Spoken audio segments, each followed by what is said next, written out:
खुलुमबाय बयखौबो फिन खनसे गोदान भिडिअ बरायबाय। तो लोगोफोर जोंनि बिटिसिनि बारग' चिफ मानगोनां हाग्रामा महिलारि सारा जोंनि गेजेराव दामानि सोलिबाय थानाय बिपिएफ आरो इउपिपिएलनि गेजेराव खौसे जानायनि बाथ्रा जे ससियेल मिडियानि गेजेरजों गोबां गोसारलायबाय थादों, गोबां सावरायबाय थादों।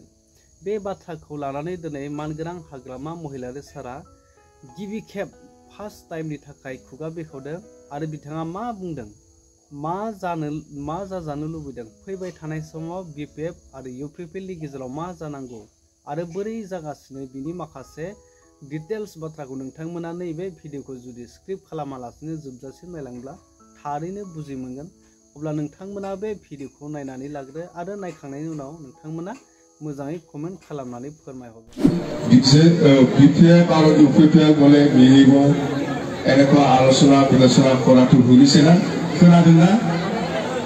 ইউপিপিএল আৰু বিপিএফनि गेजेराव सावरायनाय जागासिनो दङ होननानै नोंथांमोना बयबो खोनादों। আপোনালোকে সকলোৱে শুনি আছে। বিপিএফ আৰু ইউপিপিএল এইবাৰ একগোট হৈ পেলাই মিলি পেলাই নিৰ্বাচন খেলিব বুলি আপোনালোকে শুনি আছে। হয়, আলোচনাটো দুবাৰ তিনিবাৰ হৈ গ'ল। বিপিএফৰ আমাৰ কেইজনমান লিডাৰ আৰু ইউপিপিএলৰ কেইজনমান লিডাৰ হৈ পেলাই আলোচনাটো চলি আছে।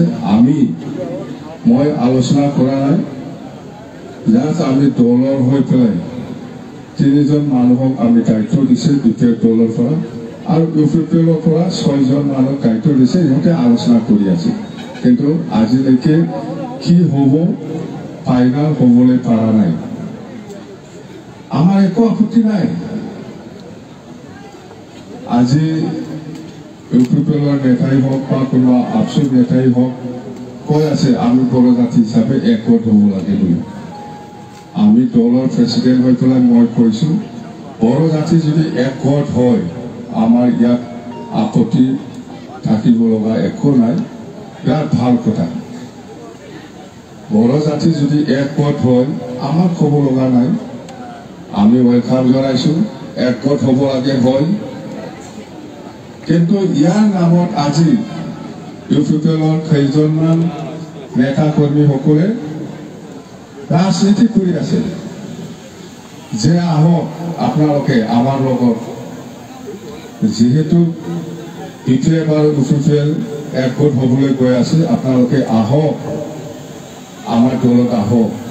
হাগ্ৰামা মহিলাৰীয়ে দিছপুৰত যাব আৰু প্ৰমোদ বড়োৱে বিটিচিত চিফ হ'ব। সেইকাৰণে আপোনালোকে আমাৰ লগত আহক। এনেকুৱা দল বাধে আছে, এই কথাটো মিছা, এই কথাটো মিছা। এনেকুৱা কৈ পেলাই আমাৰ বিপিএফ দলৰ ছাপৰ্টাৰসকলক পইচা অলপ চলপ सावरायनाया बिपिएफ आरो इउपिपिएल सावरायनाया जागासिनो दं। खेबनै खेबथाम जाबाय। सावरायनाया मोजाङानो जानांगौ, जायोबा मोजां। आंबो दिनै ज' जानायखौ लुबैदों, खिन्थु बे सावरायफुबाय थानाय समावनो बे इउपिपिएलनि माखासे नेता कर्मिफ्रा ओरैबायदि ब्लेकमेल खालामगासिनो दं। थारमाने बे माने जोंनि दलखौ सेस खालामनो नाजादों, नस्थ' खालामनो नाजादों। बिसोर बुंदों जे इउपिपिएल आरो बिपिएफ मिलायखासिगोन आरो हाग्रामाया दिसपुराव थांनानै मन्थ्रि जाहैसिगोन आरो प्रमोद बर'आ बिटिसिनि चिफ जाफिनसिगोन होननानै माने बांसावगासिनो दं बिसोरो। खिन्थु बे खोथाया नङा। थारमाने बिसोरो जोंखौ सावरायनायनि नामाव सावरायबाय थाफानानै जोंनि बिपिएफ हान्जानि मानसिफोरखौ बोलांनाय। प्रमोदानो बिटिसिनि चिफ जाखासिगोन होननानै इउपिपिएलनि मानसिफ्रा माने जोंनि बिपिएफ हान्जानि मानसिफोरखौ फैसा होयै लांबाय थादों होननाय खोनादों। बे एकदम मिसा खोथा। आङो बिटिसियावनो थागोन, बिटिसियावनो जोङो खामानि मावनांगौ दङ। दिसपुराव जों जेबो खामानि गैया। खौसे जायोब्ला सिट शेयारिंनि बाथ्रा फैगोन। बोरै खौसे जायो जाया, सिट शेयारिं बोरै खालामा बे सावरायबाय थादों, दा जेबो बुंनो हाया।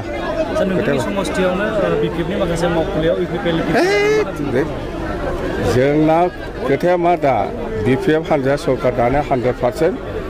जोंनिफ्राय आरोबाव सोरबा थांनो लुबैदोंब्ला जों हगारगोन। थांनाया मोजां मानसिया एसे गेसें जानांगौ होनबा मोजां खामानि मावनो बांद्राय होंगो दोंगोबा माबा जाया थांनायफोरखौ मोजांसिन मोनदों आं जायफोर थांदों बिसोर थांथोंसै आरो सोरबा सोरबा थांबावनांगौ दंबा थांथों खिन्थु जोङो BPFआ 2025आव 100% सरकार दागोन बास जोङो थांनोसो होगासिनो दं सोरबा सोरबा एसे उल्था फाल्था सानग्रा मानसिफोर बिराद मोजां दे लोगोफोर नोंथांमोना बे आपडेटखौ नुनानै माबायदि मोनखो जानांगौ गोसोआव एसे गोजोननायबो मोनदों आरो एसे डिमोटिभेटबो जादों बा गोसोआव डाउनबो जादों माने एसे गुलाय गुजायबो दासिमबो माने क्लियार जाजोबाखै नाथाय जों लुबैयो फैबाय थानाय समाव गासैबो रायजो राजाफोरा खौसे जानांगौ एलायन्सआव थानांगौ सरकारखौ दानांगौ बर'नि जे राजखान्थि दोलोआनो बे जोंनि रायजो राजाफोरनि लुबैनाय दा नोंथांमोना कमेन्ट खालाम फैबाय थानाय समाव माबायदि जाजानो लुबैयो थारैनो हाग्रामा महिलारि सारनि जे लुबैनाय